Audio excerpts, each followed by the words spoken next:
We appreciate you staying with us on Across Louisiana, Acadiana Style. As always, brought to you by your friends at Mellow Joy, the original Cajun coffee. I want to welcome back Lori Bienvenu. She's with the Jacob Crouch Foundation, and she's here to talk about National Suicide Prevention Week. How are you? Fine, thanks.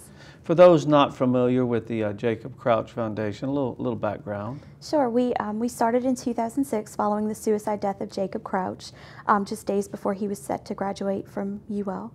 And the family and friends of Jacob realized that there were very few resources in Acadiana to help them grieve. And they also realized that they had never been educated on the warning signs of suicide and what to do if someone was at risk. So that's really where the idea for the foundation came from. You know, I was doing a little reading on the information that you sent over, and more people die from suicide than murder. I never would have thought that. Yes, it's the third leading cause of death for individuals aged 14 to 25. Wow, that is incredible. So talk a little bit about the outreach. How do you guys go about getting the word out? Well, most of our programs are educational in nature. We do trainings for teachers where we teach them warning signs, how to intervene if a student is at risk, connecting with the family, basically steps to intervention. We offer similar programs for students because we know that students will probably be the first to know if their friends are in trouble. So we want them to know what to do and encourage them to get help for other students, but also for themselves. Yeah. And we offer a survivor suicide support group for anyone that's lost someone to suicide.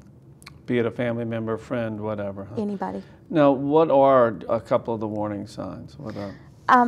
Depression seems to be the big one, feeling sad, hopeless, helpless, worthless, changes in behavior, changes in attitude or physical appearance, substance use or abuse.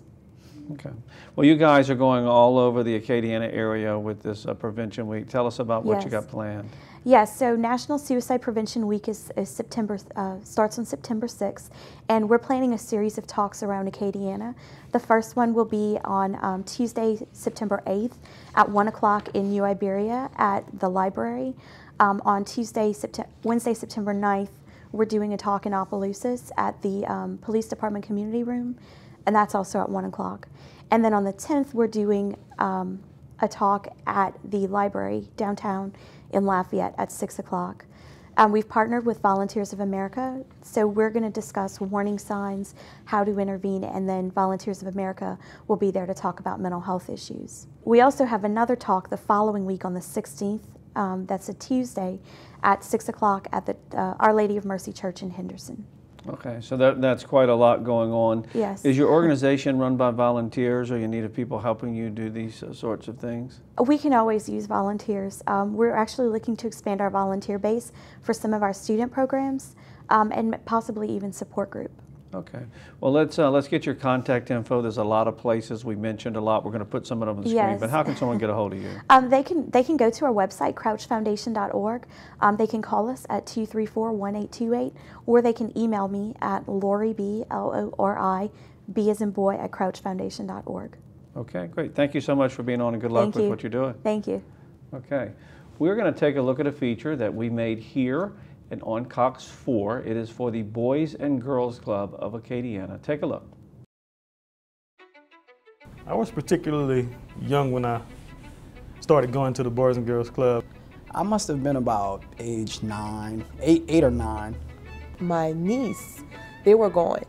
And I was getting off the bus, and I'm like, okay, where y'all going? And I'm not going. And we're going to the club. Like, what's the club? So ended up going with them to the club, and that was a wrap. It was fun, so we wanted to do it. I have a younger brother and a younger sister with my mom, who was a single parent. She worked a lot, so really that was what we had. We had the Boys and Girls Club. It was either that or be in the house by herself. My mother not being around because she died when I was a month old, and my father not being in the picture, it was pretty much living with my elderly grandmother. She would try to keep us in line as best as she could, so I didn't have that support system that I could go to and be like, well, you know, this is going on in my life, this is what's happening, I need your help, I need your advice on this. It was a friendhood to me coming up. Boys and Girls Club was pretty much everything. They taught you to control your anger, control The way you talk to people, the way you carry yourself, the way you dress. Public relations, how to be involved with people, how to shake hands, you know, how to learn more things about your community, how to help in your community.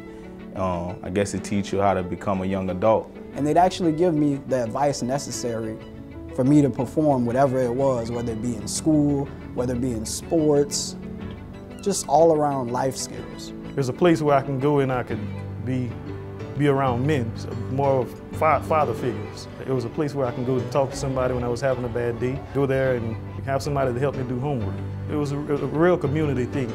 Torch Club is, I guess, for more like 9, 10-year-olds. They lead up to being in the Keystone Club, where they teach you life skills. And in the Keystone Club, you get more involved into what the club itself will be doing in their administration, helping on, you could say, community, on relationships, on drug awareness, on how to make it being a young teen, conflict resolution. It taught us a lot. It all goes back to that each one reach one. I don't think if the Boys and Girls Club would have never introduced us to that, I don't think we would be on that level that we are today. The things that I have would just be ideas. I wouldn't have the skill set that I have now to relate to people, to relate to kids. It really took a big part in making sure that most of the kids going there, they went on the right path. And I was one of those that took lead to it and kind of tried to make something of myself. Had I not been in the Boys and Girls Club, I could be in a prison system right now, you know? I chose to follow through with the Boys and Girls Club, take everything they offered me, and actually indulge in whatever programs they provided because I knew it'd help out. It made you decide you need short-term goals, you need long-term goals, and you do what you have to do to get those goals in the positive manner, because that was the thing, the positive place for kids. So honestly, if it wasn't for the Boys and Girls Club and church, and you know, the fact that you have your mom and your dad that instill those things in you, I don't know. First interview, when you go to jobs, first thing popping to your head, the Boys and Girls Club taught you.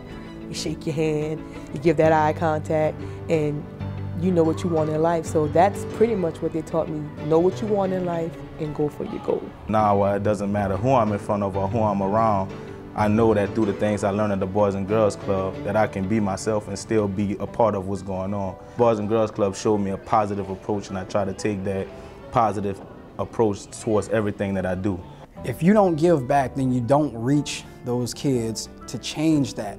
They say the kids are our future. If that's the motto, then we need to affect those kids.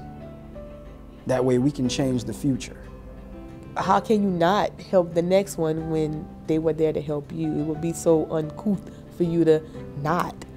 That's that unity. We need that. That's where it comes from. And I think that's the logo where the hands come together. We need to come together. It's not about you. It's not about me. It's a we factor. Giving back to the community, it's not an option. It's really something that I need to do, because without the Boys and Girls Club, I don't know where I would be. I think everybody got a lot out of the Boys and Girls Club.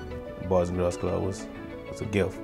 I wish there was a Boys and Girls Club for adults, because if they did, that's where I would be.